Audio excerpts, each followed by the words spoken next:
Olá, queridos! Pela graça de Deus, mais uma vez estou aqui para compartilhar algo dele para vocês, amém? Se estamos de pé é porque o Senhor tem nos sustentado, não é verdade? Então vamos seguir.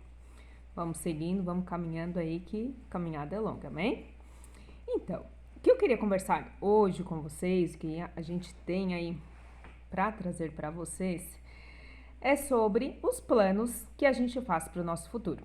Nossos planos, aquilo que a gente projeta. Quem aí é apreensivo com o que tem aí pela frente, né? A gente não sabe o que nos aguarda.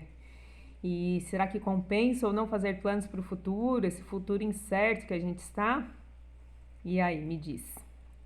Eu, particularmente, quando eu ouço aquelas perguntas assim, como você se vê daqui 5 anos, 10 anos, quais são os seus planos, seus projetos, como você quer estar daqui a 20 anos? Isso me arrepia, assim. Eu, particularmente, não gosto desse tipo de pergunta. Não que a gente não deva ter planos, sim, a gente deve se planejar, né? A vida não é um oba-oba aí pra gente estar vivendo um dia por vez sem ter um planejamento para o futuro. É importante, sim, a gente planejar, mas um projeto assim muito longo, eu fico meio assim com um pezinho atrás. Por quê?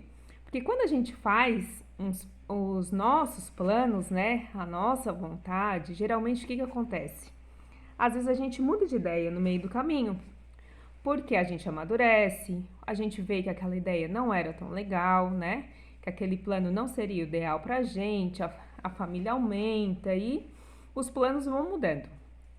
E normalmente, por que também que a gente se frustra, né? Por que algumas coisas não dão certo?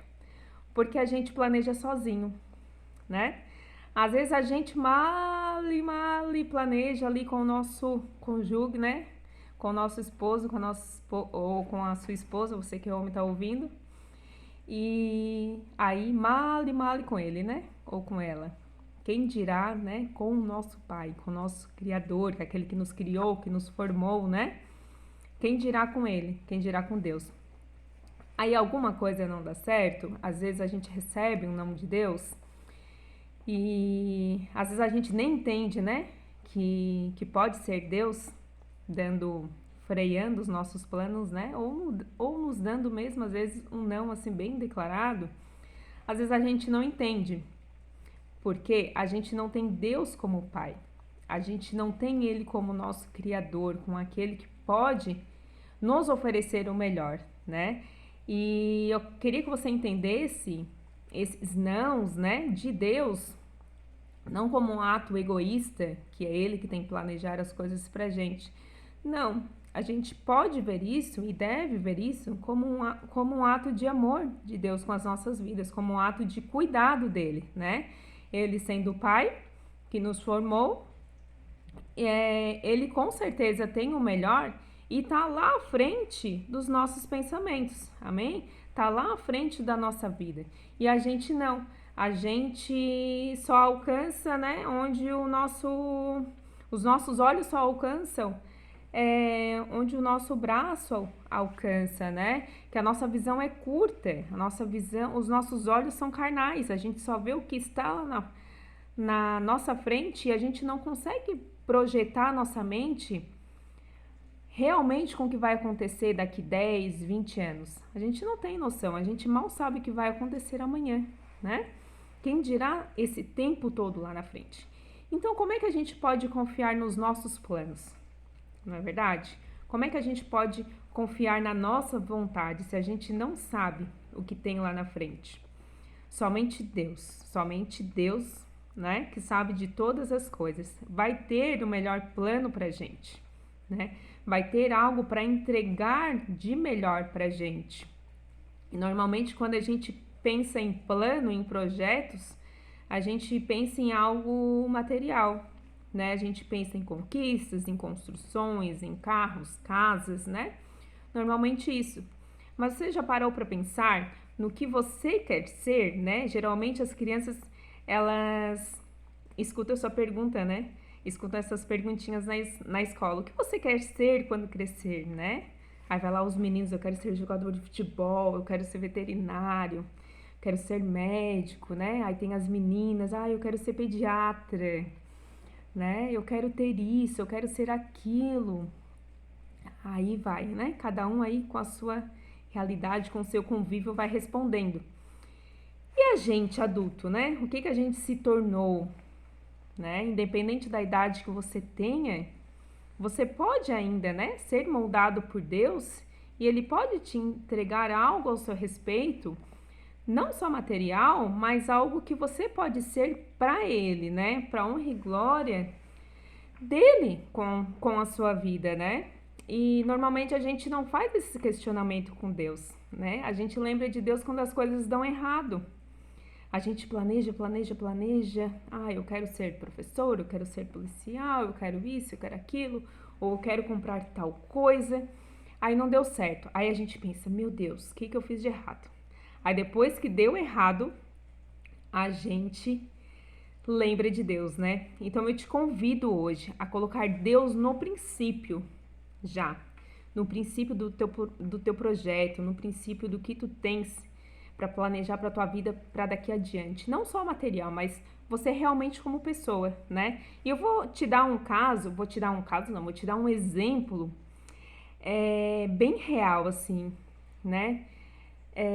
Do rei Davi. A gente tem essa história do rei Davi no capítulo 16 de 1 Samuel, lá na parte do Antigo Testamento, né, na Bíblia. Então, Davi, lá no capítulo 16, ele foi ungido rei pelo profeta Samuel, que Deus escolheu, né, para ir lá na casa de Davi, falar com o pai dele. A gente, né, vou dar uma pinceladinha assim, rápida da história de Davi para você. Então, ele foi ungido rei. Deus mostrou que tinha um menino tal, e Davi estava, né, pastoreando as ovelhas. E todos os seus irmãos, né, foram mostrados ali para o profeta Samuel e Deus mostrou que não era aquele. Então foi chamado, né, Davi lá do campo. Então Davi foi ungido rei pelo profeta Samuel. Na época, o rei de Israel era Saul. Só que mesmo o Davi sendo ungido rei, Davi continuou sendo pastor de ovelhas e Saul continuou sendo o rei de Israel. Depois disso, Golias, lembra do Golias, o gigante? Foi atacar, né? Israel. Golias era do exército filisteu. Então, Davi, ele tinha ido na batalha porque os seus irmãos estavam guerreando, né? Estavam no exército de Israel, não ele. Mas ele se prontificou a tentar derrotar Golias. Aí a gente sabe da história que Davi venceu Golias com uma pedrada, enfim. Tudo isso ele já sendo ungido rei. Mas ele ainda não foi rei. Saul, ele prometeu a sua filha mais velha pro Davi, não cumpriu. Ele prometeu, né, riquezas, prometeu ser livre de impostos, a família ser livre de impostos, entre outras coisas. Aí Davi, ele tendo ali vencido Golias, ele começa a ganhar, ele começa a conquistar, né, o povo, o exército de Saul, e Saul começa uma perseguição contra Davi. E ele começa a... Oi? Apareceu minha filha aqui. Saul começa a perseguir Davi, começa a ter ciúmes, né? Dele estar sendo ali bem visto. Elisinha abençoadinha. Vai lá, Codel. Vai lá. Abri um parênteses aqui, né? Então, voltando. Saul começa a perseguir Davi e Davi começa a fugir de Saul. Aí começa uma perseguição, né? Nesse caminho, Davi começa uma amizade com Jonatas, que é filho de Saul. Então, Jonatas ajuda Davi a fugir, né, de Saul. A esposa, a outra filha de Saul, com quem Davi se casou, também o ajuda. Então, Davi, ele começa a fugir e ele teve que pular de uma janela com a ajuda da esposa. Ele fugiu para o campo, ele se escondeu em cavernas, ele foi para montanhas. Foi uma uma perseguição, realmente. E olha só, Davi sendo ungido, ele já tinha um propósito de vida, ele já tinha sido escolhido para ser o próximo rei e estava tendo que passar por todo esse sufoco. Filha, não atrapalha, por favor. Estava tendo que passar por todo esse sufoco, não é verdade? Aí a gente tem uma dificuldadezinha na vida, né? E a gente fica, ai, Deus esqueceu de mim, não tenho mais projeto de vida, não tenho mais propósito para minha vida. Seja o que será, né? A gente começa naquela lamentação. E olha só tudo que Davi passou, mesmo sendo ungido, né? A promessa dele era grandiosa, era ser rei de Israel. E ele estava fugindo do atual rei. Olha só. Então começou aí uma perseguição. Então chegou o momento, fazer uma consideração aqui. Quando Davi foi ungido, ele recebeu o espírito bom da parte de Deus. E esse espírito bom que estava lá no rei Saul, ele foi retirado, né? Porque foi para Davi. E Deus colocou em Saul um espírito ruim. Então, o que a gente entende com isso? Que o rei Saul estava com um espírito ruim, estava perseguindo Davi, mas tudo dentro da permissão de Deus, dentro do propósito de Deus. Então, o que a gente pode entender com isso? Que tudo que a gente tem de dificuldade pode ser Deus permitindo para nos forjar, para nos fortalecer, não é verdade? Então, não considere aí uma dificuldade de você chegar aí ao seu propósito, ao seu projeto, daquilo que Deus quer te dar, né? E não considere essa dificuldade como sendo o inimigo, como sendo o diabo. Não dá todo o crédito para o diabo, não. Porque ele não tem autoridade sobre a tua vida, né? Ele só vai te perturbar se Deus permitir, não é verdade? E tudo de ruim que pode estar acontecendo pode ser, sim, para fortalecer, né? Para melhorar a tua vida. Às vezes a gente fica com o nosso olho carnal ali na situação e a gente não enxerga que aquilo pode ser uma permissão de Deus para nos deixar mais forte.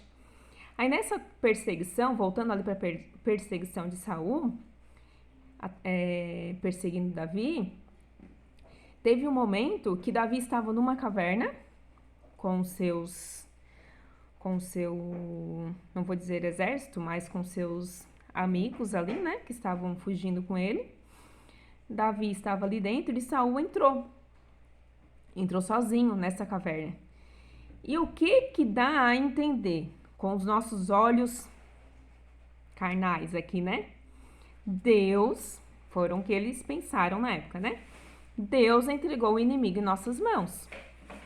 Davi já tinha promessa de ser rei. O rei estava perseguindo ele, perseguindo para matar. Estava ali na frente dele. O que é o natural a se pensar? Eu mato ele está tentando me matar. Ele está aqui na minha frente, ele não está me vendo. Eu mato ele, acabo com a história e vou ser rei. Mas não, bateu a consciência ali em Davi e Davi não matou Davi, né? Ele se aproximou, ele retirou um pedaço da barra da roupa de Saul e esperou ele sair.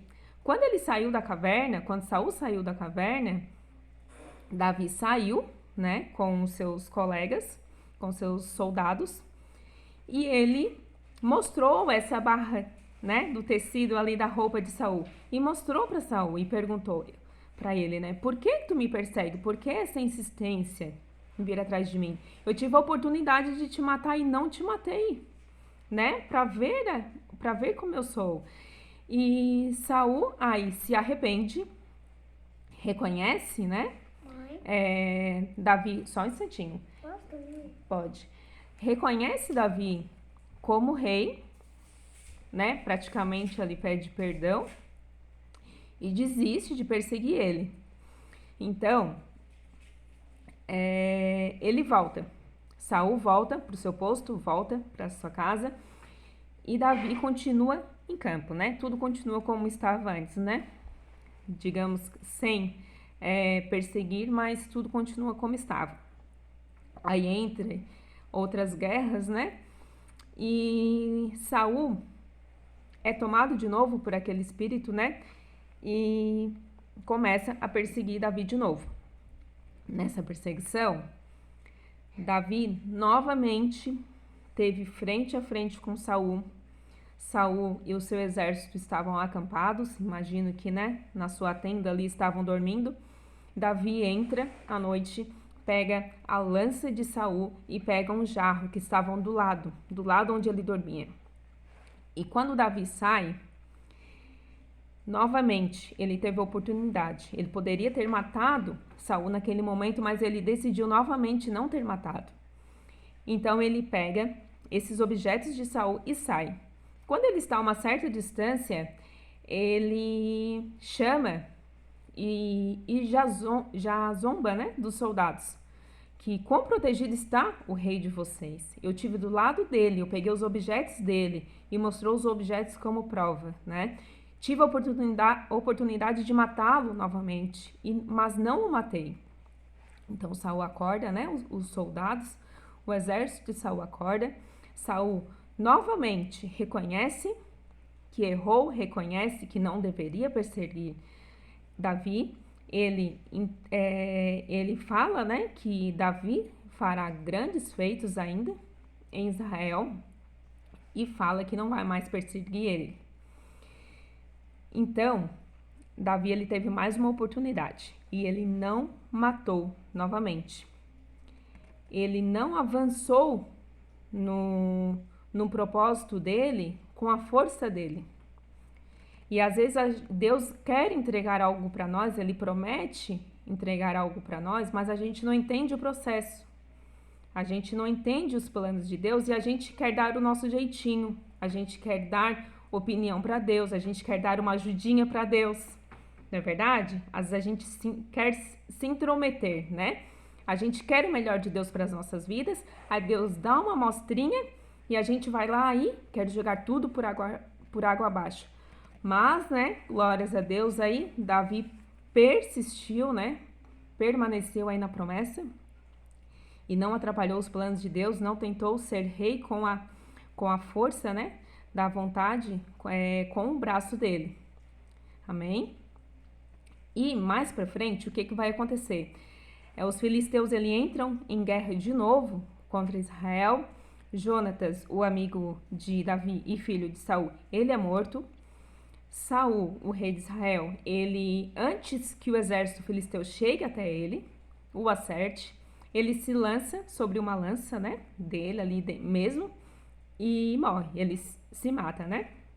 Ele pediu para um soldado fazer isso, mas esse soldado não quis, então ele mesmo se matou para não ser morto pelo exército filisteu. Aí a gente pensa, tá bom, acabou a história, Saul morreu, Davi foi ungido rei, vai ser rei. Não, ainda não se cumpriu a promessa. E olha só, a gente por poucas coisas desiste dos nossos planos. Por pouquíssimas coisas a gente desiste, a gente dá para trás, a gente larga tudo, né? E olha só todo o processo que Davi passou para ser rei. Saul é morto e ele ainda não é rei.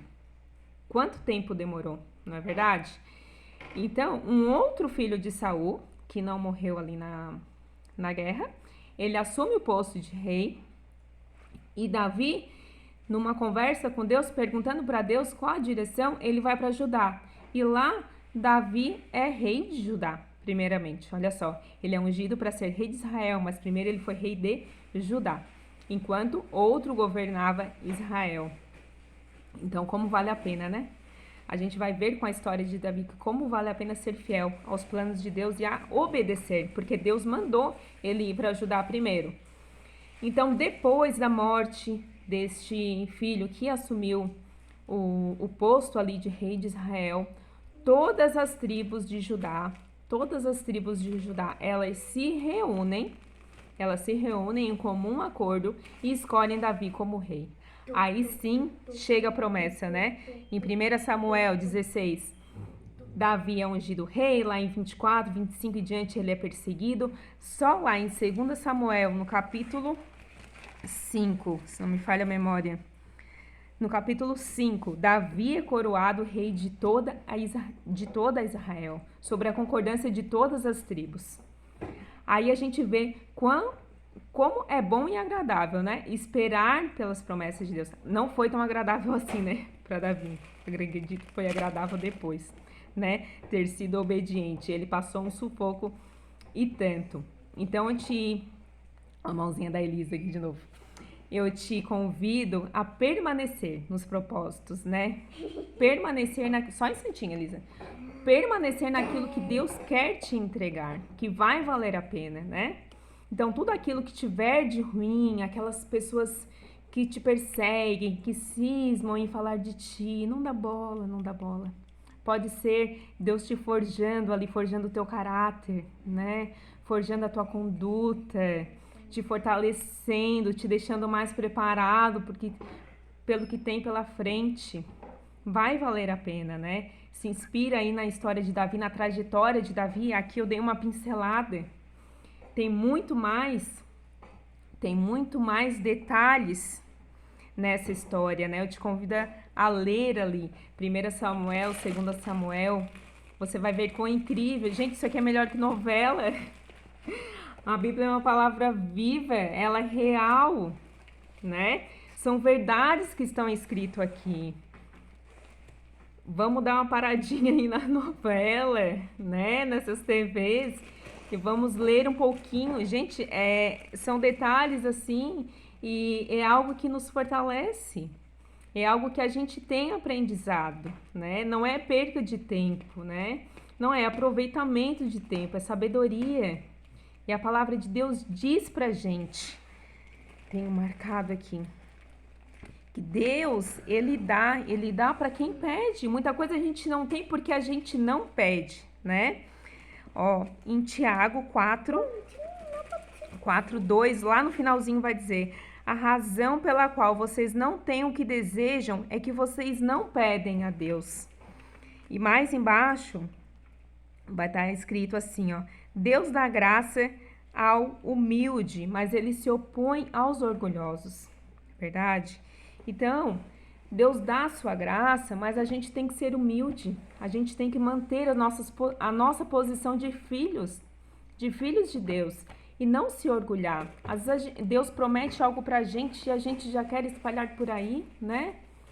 A gente já quer se vangloriar, a gente já quer se orgulhar, já quer crescer em cima disso, mas não se orgulhe, se humilhe, né? Somos todos filhos de Deus, somos todos filhos do Pai, né? E Ele, como Pai, Ele vai dar o que é de direito nosso, o que é de direito de filho, porque Deus, sendo Pai, Ele vai ter sempre o melhor plano pra gente, né? E o melhor plano, o melhor propósito, não significa que as coisas vão ser fáceis, não.